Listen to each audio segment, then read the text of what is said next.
તો સુરતના બારડોલીમાં પણ ઘરમાં વરસાદી પાણી ઘૂસ્યા છે। માનસરોવર સોસાયટીમાં વરસાદી પાણી ઘૂસ્યા છે। 70 કરતાં પણ વધુ ઘરોમાં વરસાદી પાણી ઘૂસી ગયા છે। સોસાયટીમાં કમર સુધી પાણી ભરાતા હાલાકી ભોગવવાનો વારો આવ્યો છે। વરસાદી પાણી ઘરમાં ઘૂસતા ઘરવખરીને પણ મોટા પાયે નુકસાન થયું છે। તંત્રની બેદરકારીથી સોસાયટીના લોકોને હાલાકી ભોગવવાનો વારો આવ્યો છે। તંત્રના પ્રી મોન્સૂન પ્લાન જે આખો તો ધોવાઈ ગયો છે, કારણ કે જોઈ શકાય છે સોસાયટી આખી પાણીથી તરબોળ છે। ઘૂંટણ સુધી પાણી પહોંચી ગયું છે। લોકોના ઘરોમાં પાણી ઘૂસી ગયા છે। અડધા વાહનો પણ ડૂબી ગયા છે। લોકો જીવના જોખમે આ રીતે પસાર થઈ રહ્યા છે। જોઈ શકાય છે લોકોની હાલાકી। સુરત જિલ્લામાં વહેલી સવારથી ધોધમાર વરસાદ વરસી રહ્યો છે, તેને લઈને ગ્રામ્ય વિસ્તાર જે છે તે પ્રભાવિત થયો છે। બારડોલીના ધામરોડ ગામની જે સોસાયટીઓ છે એ સોસાયટીઓની અંદરમાં હાલ પાણી ભરાઈ ચૂક્યા છે। આપને દ્રશ્યો બતાવવા માંગીશ।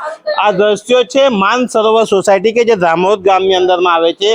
માનસરોવર સોસાયટીના તમામ ઘરોની અંદરમાં પાણી ભરાઈ ચૂક્યા છે। લોકોના જે હાલ છે તે બેહાલ થયા છે। લોકોના ઘરોની અંદરમાં પાણી ભરાવાના કારણે જે ઘર વખરી છે તમામ ઘર વખરી પાણીની અંદરમાં ડૂબી ચૂકી છે। અત્યાર સુધી ભરાતા હતા પણ નિકાલ થઈ જતો હતો। આ વખતે બિલકુલ નિકાલ થયો નથી અને દરેકના ઘરમાં પહેલા રૂમમાં બેડરૂમમાં બધે જ પાણી ભરાઈ ગયા છે। કેટલું નુકસાન? ઘણું બધું નુકસાન છે।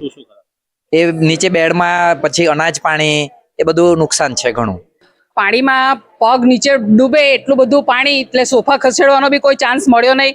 સોફા પાણીમાં છે। અનાજ જે સ્ટોરોમાં ભરેલું હતું એ અનાજ, ઘઉં, ચોખાની પીપ, પાપડી, જે વેફર, બધું ચકરી બધું જ ભીનું થઈ ગયું છે। જે ફેંકી દેવાનો જ વારો છે, હવે કોઈ કામ લાગવાનું નથી। બેડમાં ગોદડા મૂકેલા, ગોદડા પણ લડી ગયા છે।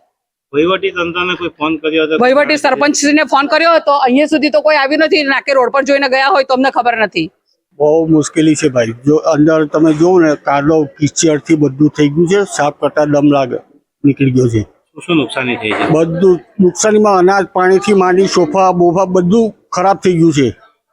અત્યાર સુધી પાણી આવતું હતું, પંચાયતની અંદરમાં ક્યારેક જાણ કરી છે તમે? પંચાયતમાં સવારે પણ ફોન કર્યો સરપંચશ્રીને, પણ ખબર નહીં હવે રોડ પર આવીને જતા રહ્યા હોય તો સોસાયટીમાં કોઈને પૂછવા નથી આવ્યા કે ભાઈ કેવું છે તે બેહાલ થયા છે। લોકોની ઘરવખરી છે, તમામ ઘરવખરી જે છે એ પાણીમાં પલાઈ ચૂકી છે, જેને લઈને હાલ સોસાયટીના લોકો છે તેઓ જે ગ્રામ પંચાયતના સરપંચ અને તલાટી છે તેઓની ઉપર હાલ રોષ ઠાલવી રહ્યા છે।